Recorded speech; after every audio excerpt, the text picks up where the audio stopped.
Hello, and welcome to the Equestrian Mums Club podcast. We're your hosts, Sophie Conway and Katie Allen Clark, avid equestrians and recent first-time mums. Join us and a herd of other guests as we discuss the wild ride of parenthood and horse care together. Now it's time to take up the reins and walk on into our next episode. Hello, everyone. Welcome to a new episode of the Equestrian Mums Club. This episode is about self-identity, ponies, and parents. Which sounds quite broad, but actually becoming a parent is the biggest life change a person can have. Being a mum, giving birth, being in labour is probably the biggest, other than maybe experiencing the death of a loved one, change that we go through. So in this episode, we want to explore a few different things. How self-identity can change as you find out you're pregnant.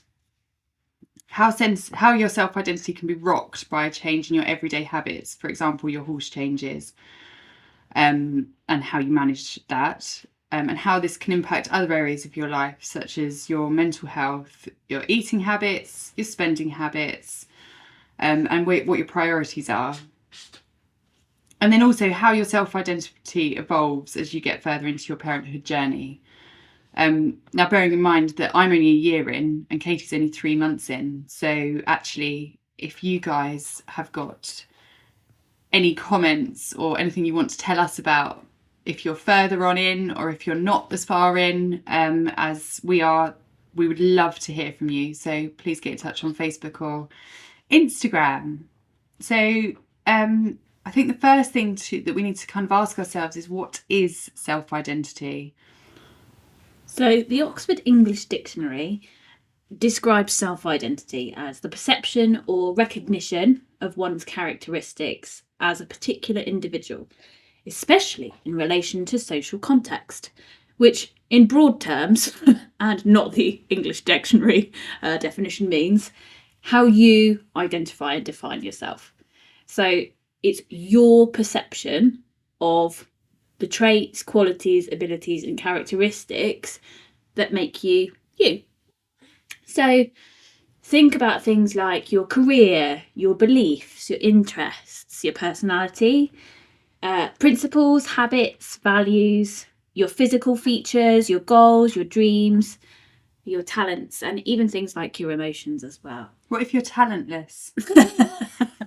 You, Sophie Conway, are not talentless. So, Katie, what labels do you give yourself? So I guess the labels I would give myself are, I am a marketer, which by association means... Does that not mean marketeer? Yeah. Which by association means I'm a jack of all trades and a master of none. That's generally what marketing is, a generalist approach. I have faith. So I believe in God. Yeah, so I was brought up Christian in a very religious household, and all my family are. So I wouldn't say that I am necessarily a regular churchgoer now, but I have faith. So are you going to get him christened? No, I don't believe in christening, but that's one for another day. I would say that I am very ambitious. I concur. I'm very honest, almost too honest. I'm definitely a realist. I wouldn't say like I'm a glass half full or a glass half empty person. I just sort of say it how it is. I love to work. I'm a dog mum. Probably would have labelled myself fat before my child.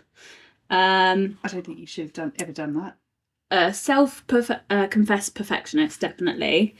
And I'm very organised and focused, as our listeners probably have gathered to this point. What would you say your labels are?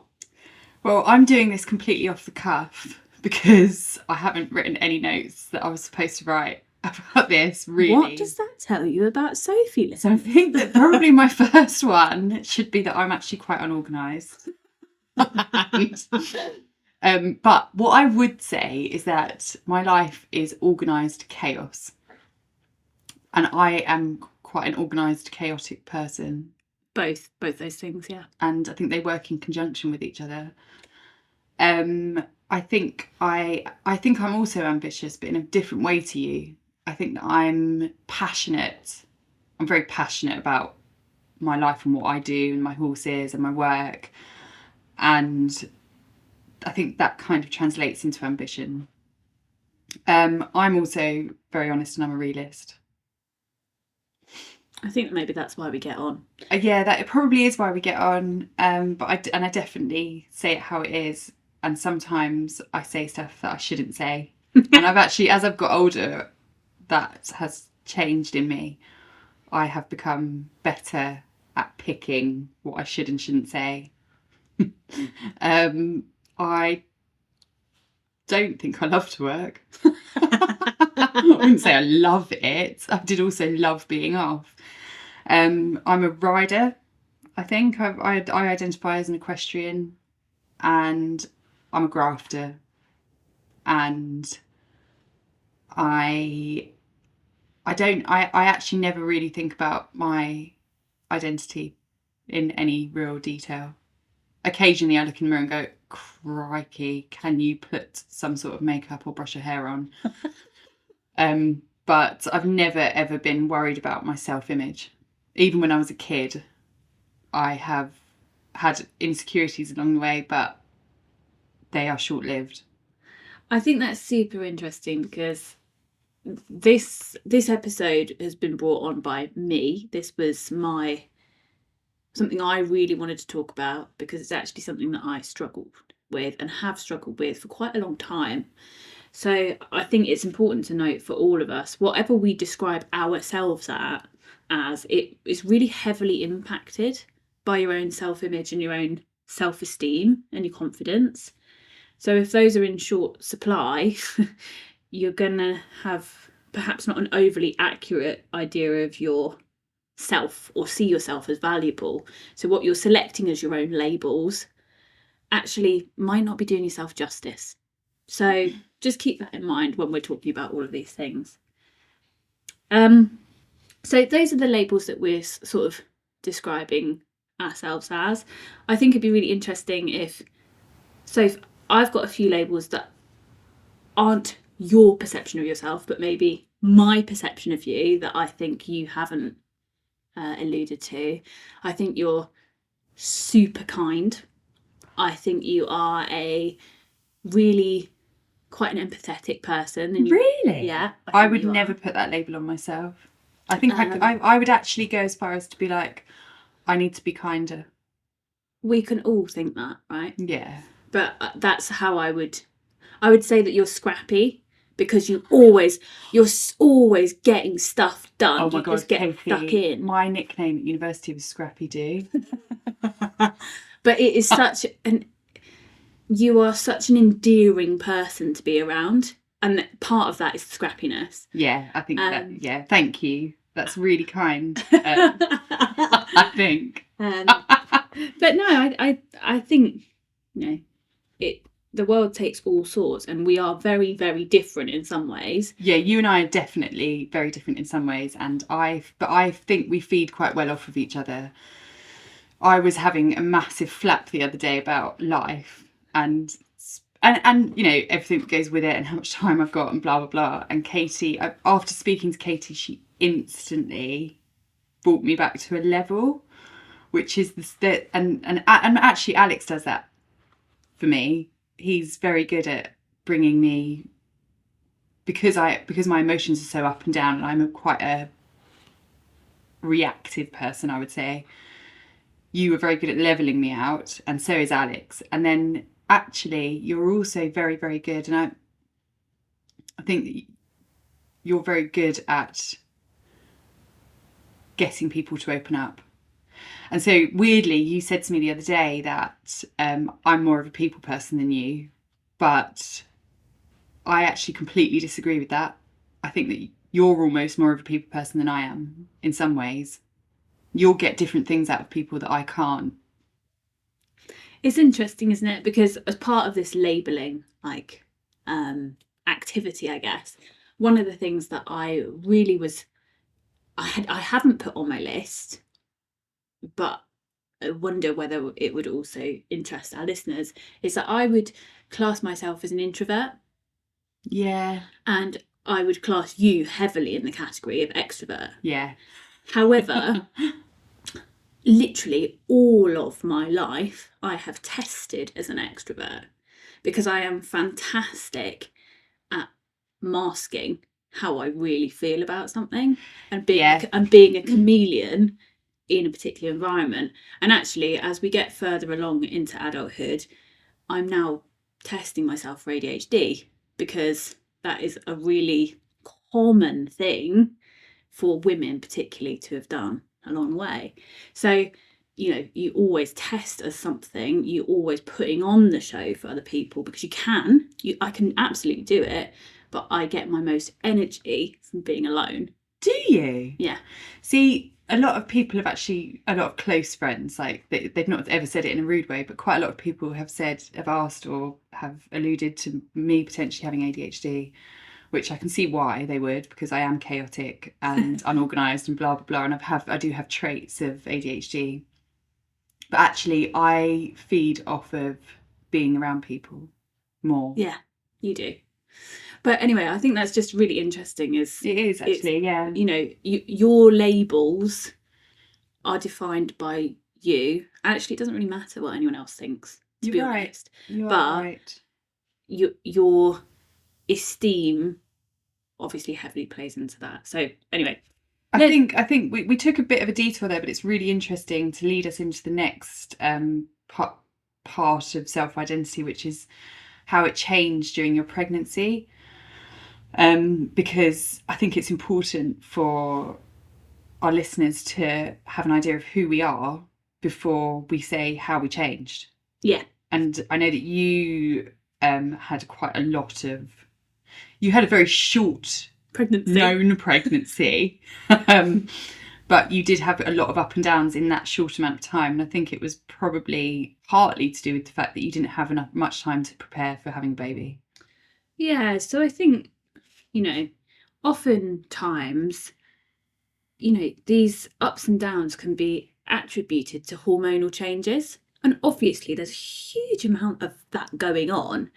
But there's kind of other factors at play here. You know, it's not just hormones. That really makes me angry when people say that. Oh, it drives me insane. Don't ever say baby brain to me. Oh, people, you've done it once. Yeah. It drives me. You're all right to say it because you have a tiny baby. But when a guy says to you, "Oh, baby brain," I literally want to headbutt them in the back of the head so they don't know it's coming. But you know, Dad's deciding whether to edit that bit out or not. Edit it out. I don't want to roast it. But you know, there is other factors than hormones, and I think it's important to note that many of these happen in different ways, orders, and varying degrees of intensity for each woman. But some of the factors that we're talking about are planned versus unplanned pregnancy. You know, pregnancy ailments, including nausea, pain, tiredness, reflux, gestational diabetes. There's so much that happens to our body that makes it feel like not our own. Mm-hmm. There's emotional fluctuations like excitement, happiness, tears the next, wonder, terrified, disbelief, anticipation, anxiety, all of the things happening all at the same time. There's things like family context and support that you might have there, relationship context and support or lack of. You got financial context. Well, that was it's a big financial burden to know that you're not going to be, or one of you is not going to be able to work for a little while because of this. Yeah. And then there's perceptions around lifestyle restriction, and then perceptions around maybe a loss of independence too. So there's so many things that can change our self-identity during pregnancy and beyond, actually, not just during pregnancy.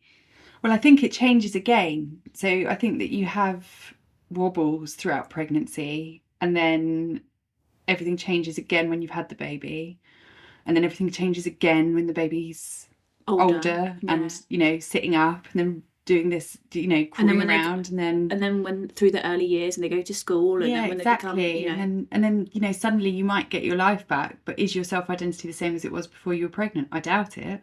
I doubt it too. So that kind of leads us on to, how do we feel our self-identities have changed during pregnancy? So I'll kick this one off, if that's You all kick right. it off. So the factors at play for me that were really, really great big red flags along my journey were, this was an unplanned pregnancy. I didn't think I could have kids. I thought I was going to be childless for my life. Clearly, I am not. Yeah. I was going through a lot of emotional turmoil at the same time because my husband's mum had died, and we found out literally the same week. You found out you were pregnant. Yeah, we were I pregnant. do remember. So there was a huge amount of emotional instability at the time as well. Yeah. And for me, having a child meant instantly that I felt a loss of independence. I was really, really worried about that. And then I was also really worried about what that meant for my lifestyle too. You know, this dream life that I'd carved out for myself. Without children in it. So with all of that in mind, I felt like I was going to have to choose between being a career woman, a business badass, and being a good mother. Whether I was going to have to choose between my horses, my passion, my hobby, and being a mum. And I was going to have to sort of remove my own goals, my ambitions and my dreams from the picture so that I could be there for Rafe. And, you know, I'll be completely honest about this. All of that meant that I didn't feel myself at all. I didn't feel like I was able to be an ambitious person. I didn't feel like I really could be organised, focused. I couldn't be brilliant at my job because my brain was too busy worrying about all these other things. So your self-identity changing actually translated into affecting your everyday life. Yeah, completely. Because I didn't feel like any of the things that I had created for myself I could be. So I couldn't be a fantastic dog mum because I could barely walk down the road. I couldn't be that equestrian that I'd, you know, strive to be for so long, because I'm like, oh, brilliant. Well, now I'm pregnant. Pregnant. What does that mean? And, you know, I just saw doors closing in front of me. Yeah. Rather than opening. Yeah. Which I know is a real touchy subject for people because, you know, having a baby. A lot of people probably feel like that. And I think that plays into the decision on whether to have kids or not if you haven't. Yeah. And it's a real toughie. My self-identity, I lost it. I completely lost it along the way. And it wasn't until, I would say, sort of the time that this idea was born, that I began to see glimpses of myself again. And maybe subconsciously for you, this is what you needed, is a support group around you with people that have been through it themselves. Yeah, and to hear some of those positive stories. Yeah. To hear some of those, you can do it. You can do it all. You just have to choose the order. Exactly. Rather than... You have to prioritise. Yeah, rather than what I'd been doing before. So for you, how, like, where's your starting point? My God. So actually, 5 years ago, it's actually 6 years ago in April next year, my mum passed away. And that was the biggest change I've ever been through in my life. She was my best friend. We did everything together. And we also had the bond of horses between us. And so they were our horses. We had two. We had Ed and Melly at the time that she got ill and then died of womb cancer. And it was obviously she was really, really ill, and that was a really tough time. But leading up to her dying was you just get on with it, because I was still working. I was doing the horses on my own because she was too ill. And then we were in the hospice, and then we were back at home looking after her, and then back in the hospice. So that time was really, you're not thinking about anything. And then when she died, it even though we knew it was happening and we almost wanted it to because she was so ill, it hit me like nothing I have ever been through in my life. Like I started having panic attacks. And what you said about how you felt when you fell pregnant, I did not know who I was anymore. It was literally like somebody had cut off my arm. They may as well have. And there was a huge something missing. But it's not just your arm, is it? It's not just like it's like your heart has fallen out your arse. That's exactly what it was like. And like it was just horrific. And leading on from my mum dying, you know, my long-term relationship broke down. I ended up selling one of the horses because I couldn't ride anymore, because when you're grieving, it affects your body in such weird ways that you just wouldn't expect it to. And so I fell off like 5 times in 2 weeks or something. I was like, what is going on? And you know, following on there were a number of things that happened after my mum died, which kind of led me to where I am now. So a relationship broke down, and then I ended up moving away to try and, probably it wasn't conscious decision, but it was probably just to try and get away from the reminders of mum constantly needing to do something on my own. And actually it has probably taken 4 years to kind of not get over it. You don't get over that. You never get over losing somebody like that. But to get myself to a point where I can live comfortably with her not around. And so when I fell pregnant, it was almost like, I mean, it was sad, and I wish I could have told my mum, but it weirdly felt like it was full circle. And I felt really comfortable with being pregnant, and I was really excited about it, and I felt really, I was genuinely really happy about it. Was it, were you trying for a baby? Well, I was trying really for quite a long time, because I was trying with my previous partner, and that was probably part of the reason why we ended up breaking up. And then not trying, but certainly not trying, if you know what I mean.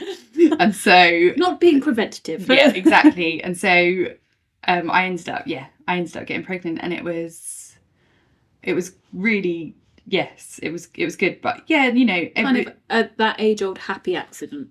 Age-old happy accident. And also, you know, I did have all the anxieties that everybody has, and I was worried about it. But I also, like I said earlier, I'm a realist, and it was happening.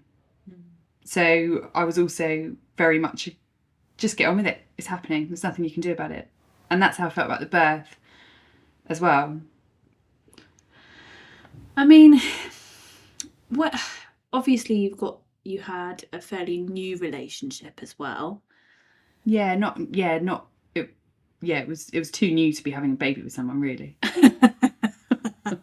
And do you think that played into any change in your self-identity as well?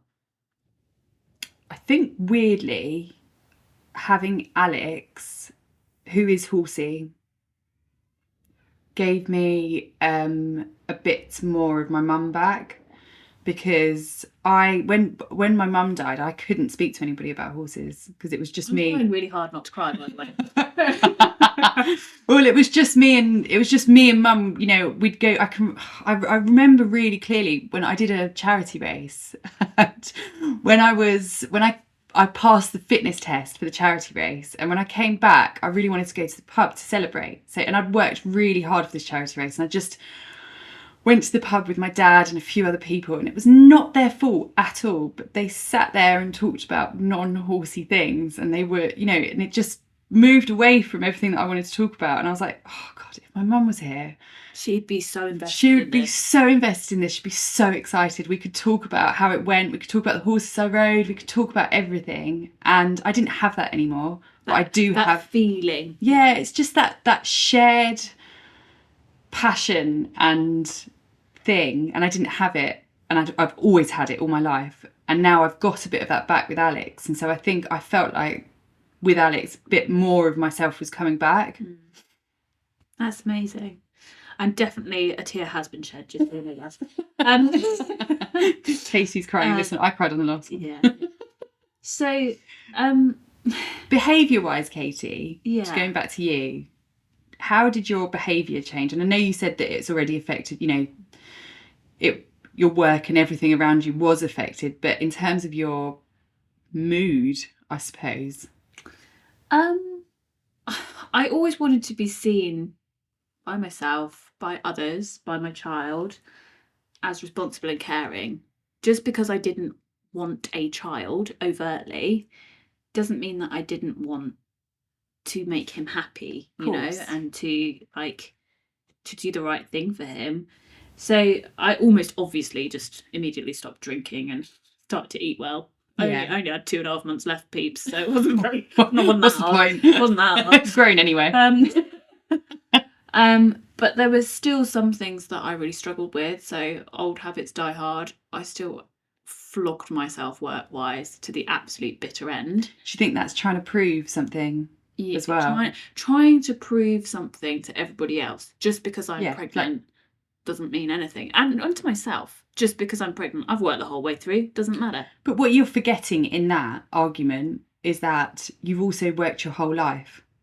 Yeah. And to get to this point in your career, and you are allowed to have time off when you have a baby. It's legal. It is legal. And B, you didn't have a baby when you were 21 with no career behind you, which there's nothing wrong with that, but that didn't happen. So you don't need to then go and prove yourself. You have proved yourself your whole career. Yeah. Yeah. I guess I just could. That was another piece of me that I couldn't let go, Yeah. I was really conscious that I didn't want to be a sloppy mum. I don't know what one of those is, to be honest. Me. Now that I am one. That's me.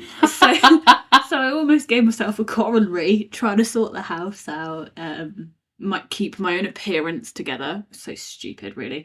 And planning everything for every animal that could ever arrive. So yeah, I just really didn't want to be a sloppy mum, but I don't even know what that means now, to be honest. Did being pregnant test your faith in any way? 100%.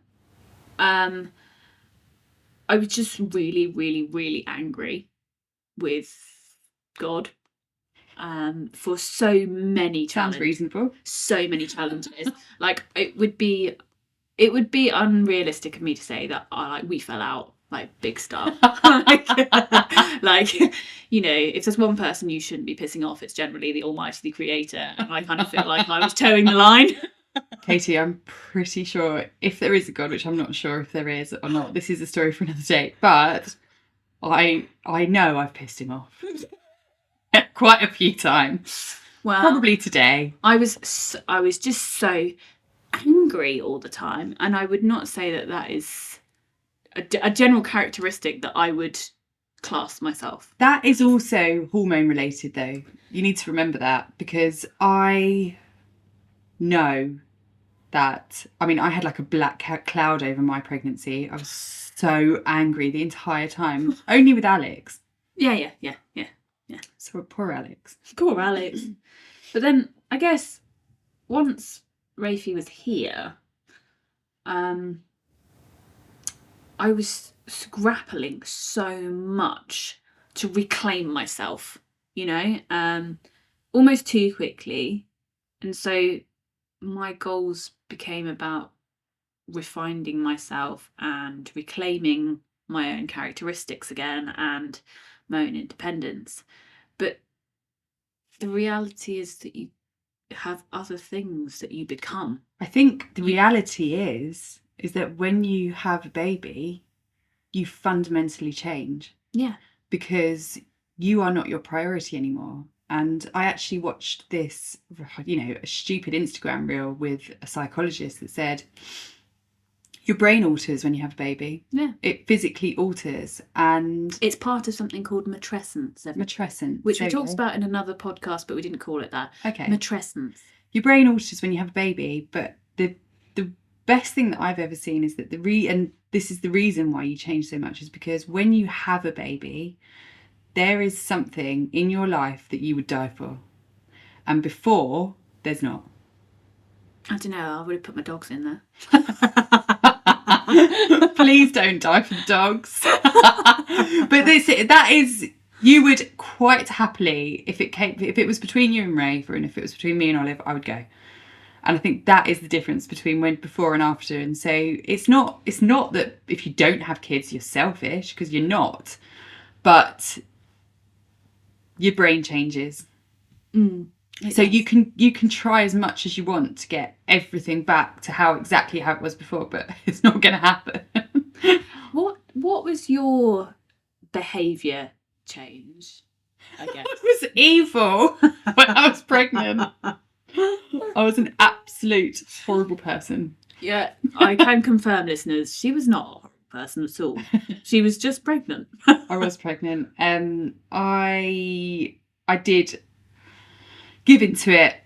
I did give into the pregnancy at the end, but I did find out very early, and so it felt like it was such a long time that I was pregnant for. And you didn't have an Amazon delivery baby. I didn't have an Amazon delivery baby like Katie. I had a slow cooker, and I think I did. I got impatient, and I did end up winding down on work, and didn't give myself a lot to do at the end. Although I was out there mucking out every day still, obviously. But I succumbed to it. I succumbed to the pregnancy, and I did get excited about the baby, and I didn't know what to expect. And I was anxious about it, and obviously you've got some anxiety around the birth and everything, but I was actually really quite good about being laid back about the whole situation. Surprising. It is surprising, because usually I do get anxious about stuff, and the minute she was out, I had the worst postnatal anxiety ever. I was like a nutcase running around with her inside coats just in case anyone looked at her. In case anyone looked at her. I was mental when she was first born. To be fair, it was -10. I was so scared of her getting cold.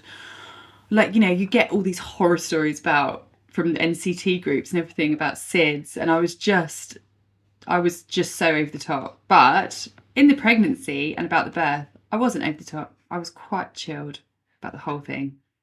So I guess we're 15. Well, I was. Hang on. How old is he? 4 months today. So he's 4 months today when we're recording this, and for you've just had a 1-year-old. Yeah, she was 1 last week. What, I guess, labels would you give yourself, like, now? Have they changed from? I think I've surprised myself with how we've managed to carry on and do everything, and I'm actually quite proud of myself and Alex for how well Olive is doing, how we've still managed to keep on top of doing the horses and getting everything done, and how I've still managed to go back to work as well. And the transition, although it was really hard to begin with, I'm now back into it, and I'm proud. I'm quite proud of us. Yeah, you should be. You guys have a huge amount on your plate. But no more than a lot of other people. No, but it's still a lot, Yeah, but we should all be proud of ourselves. So you definitely should. In terms of labels, would you give yourself any other ones that we've not already discussed? I can't think of any more labels for me. Well, there's a big one. You're a mum? I'm a mum. Yes, I would give myself that label, and I really love being a mum. So you've just reminded me of something that you said when you first had Rafe, which is you don't like the label mum. I knew you were going to say that. Yeah. Has that changed? Yeah, I think I would never have wanted that label, ever, for various reasons. Yeah. By the way, I'm okay, Hans. We're like we don't need to worry about it. But I purposefully didn't set out to ever give that label to myself.